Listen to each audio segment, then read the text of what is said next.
They were not kings, warriors, or emperors.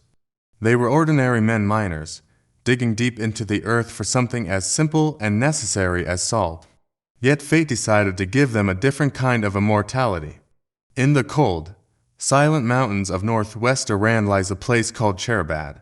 It's a barren landscape where the wind whistles through caves, and the ground gleams with crystals of salt. For centuries, people came here to carve out their living, quite literally. But in 1993, this quiet land whispered a secret that had been buried for over 2.5 millennia. It began like any other day. Miners were hammering through the salty walls, their lamps flickering in the dark. And then, one of them struck something that wasn't rock. It was soft, almost leathery. When they shone their lamps closer, the entire tunnel fell silent. There, lying half buried in a cocoon of white crystals, was a man. His hair, his beard, his skin still visible beneath the salt. His mouth was slightly open, as if he was about to speak. His body wasn't decayed or skeletal, it was preserved, as though time itself had frozen around him. That discovery would change everything archaeologists thought they knew about life, death, and preservation in the ancient world. They called him the Salt Man, and he wasn't alone. You're watching Biography Plus. When the news spread, scientists rushed from Tehran, Oxford, and Berlin. Excavations began carefully, inch by inch, under the pale desert light. Within months, another body was found, then another, and another. Eventually, 6 men emerged from the salt, each from a different century, each telling a different story. They were found wearing leather boots, with iron tools by their side, and in some cases, small gold earrings still glimmering beside their mummified faces. It was as if the earth had decided to seal their final breath in crystal. The mystery grew deeper. Radiocarbon dating showed that these men had died over a period stretching from the 7th century BCE to the 4th century CE. This was a time when the Persian Empire rose and fell, when Alexander the Great marched east, and when Zoroastrian prayers echoed through the valleys of Iran. And yet, here they all were men from different ages, resting in the same mine, united by the same fate. But how had they remained so perfectly preserved? Unlike Egypt's mummies, these men were not embalmed. There were no rituals, no bandages, no tombs. Nature herself had done the work, through the one thing that never dies, salt. Salt is a thief. It steals moisture from everything it touches, from the air, from flesh, from time itself. In the darkness of Chehrabad's mines, the air was so dry and the salt so dense that the moment a body was trapped inside, decay became impossible. No bacteria, no insects, no air, only silence and crystals growing thicker each year. When scientists unwrapped the first salt man, they found fragments of his last meal still inside his stomach. His hair had strands of copper from his helmet. His bones showed signs of heavy labor, the spine curved from years of bending underground. One hand was still clenched around a broken pickaxe. It was clear he hadn't died peacefully. Cracks in the surrounding tunnels suggested a collapse. Perhaps he was mining when the walls caved in, and as he fell, the salt began its slow, eternal work, drying his body, sealing it, and preserving him forever. But then came the strangest discovery of all. When they examined his face under an electron microscope, they found that tiny crystals had formed inside his skin cells, replacing the moisture molecule by molecule. Essentially, his body had become part human, part mineral. The Salt Man was no longer just a man, he was a fusion, a bridge between biology and geology. Archaeologists began to realize they weren't just studying death. They were studying time, trapped in a body, and yet, something felt haunting about those faces. Their eyes were closed, but their expressions were almost human. Some peaceful, others tense, even terrified. One looked as though he was mid-scream when he died, his lips frozen open, his teeth perfectly intact. Who were they? Were they local miners, slaves, traders passing through? To find answers, researchers turned to history. They traced ancient trade routes and found that Chehrabad lay near an old imperial road connecting Persia to Anatolia. That meant salt from this region may have supplied kings, soldiers, and merchants across the empire. These miners were not forgotten workers, they were part of an economic lifeline that once fed an empire. And yet, for their labor, they found immortality only in death. At Tehran's National Museum, when the salt men were first displayed, visitors stood in silence. Some wept, parents covered their children's eyes.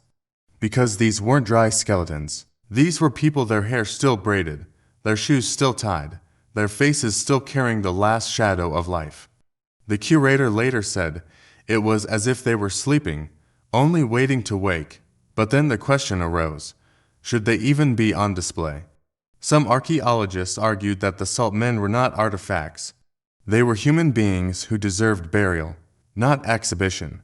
Others insisted that their presence was too scientifically valuable to hide. The debate raged on, mixing ethics, faith, and science. Through it all, the salt men remained silent, just as they had for nearly 3 millennia. You're watching Biography Plus. As the salt men continued to reveal their secrets, scientists worked tirelessly to uncover who they were. Every hair, every tool, every shred of clothing told a story. Chemical analysis of their boots and garments revealed trade networks stretching across Persia, proving these were not mere local miners, but skilled laborers essential to the empire. DNA tests hinted at their lineage. Some belonged to families who had lived in the region for centuries. Others carried genetic markers from distant lands, evidence that the mountains of Chehrabad had long been a crossroads of migration and commerce. Yet, the salt men were not just historical evidence, they were teachers. Their preservation offered unparalleled insight into natural mummification. Forensic scientists could study soft tissue, muscles, and even stomach contents to understand diets, illnesses, and daily life from thousands of years ago. Every preserved finger, toe, and wrinkle became a lesson in survival, decay, and the relentless work of nature.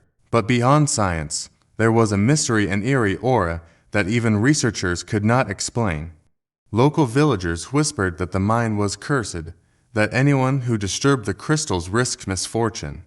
Miners claimed that lamps would go out, tools would vanish, and strange whines would echo through the tunnels. Whether superstition or coincidence, these stories only deepened the legend of the salt men. Did they die accidentally in collapsed tunnels? Were they victims of a single disaster? Anthropologists carefully examined broken bones and bruising, concluding that most had indeed died from mining accidents, trapped by falling salt, crushed by the very material they had labored to extract.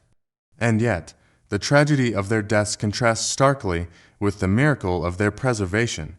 Their skin, hair, and facial expressions allow us to witness a moment of life halted by catastrophe. It is as though the earth itself decided to remember them. Visitors to the museums describe a profound feeling of connection. It is impossible to view the salt men without imagining their daily toil, the sweat, the ache of muscles, the quiet endurance. Each crystal-covered body whispers resilience, sacrifice, and the fragility of life. In some ways, the salt men have transcended death. They speak not just to archaeologists, but to humanity itself, a reminder of how fleeting life is, and how the simplest of elements can preserve a legacy far longer than stone or metal. These discoveries became one of the most important archaeological finds of the 20th century, shedding light on daily life, labor practices, and even early mining technology. And so, the salt men rest in their glass cases today, silent, yet alive with stories. Each crystal that glints in the light is a testament to endurance, time, and the power of nature to capture a single moment, freezing it for eternity. They are more than remains. They are time's witnesses, narrators of ancient human toil, and mirrors of mortality. Visitors leave the museum often in awe, struck not by horror, but by reverence, for in their salt-crusted forms lies a reflection of humanity's eternal struggle to work, to endure, to leave something behind.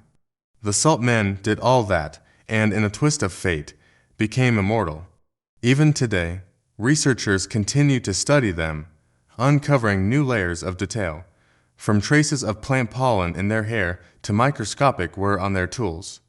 And though their voices are silent, their story speaks louder than any text. Time cannot touch them, but it can teach through them. The Salt Men remind us that history is not just about kings and battles, but about the ordinary individuals who built civilizations whose labor, sacrifice, and even death shaped the world in ways we are only beginning to understand. So, when you stand before these figures, crystal-coated and eternal, remember this: they were people like us. And yet, through tragedy and the passage of centuries, they have become something greater, guardians of history, forever whispering their story to the world. You've been watching Biography Plus. If you believe history still speaks, don't forget to like, share, and subscribe.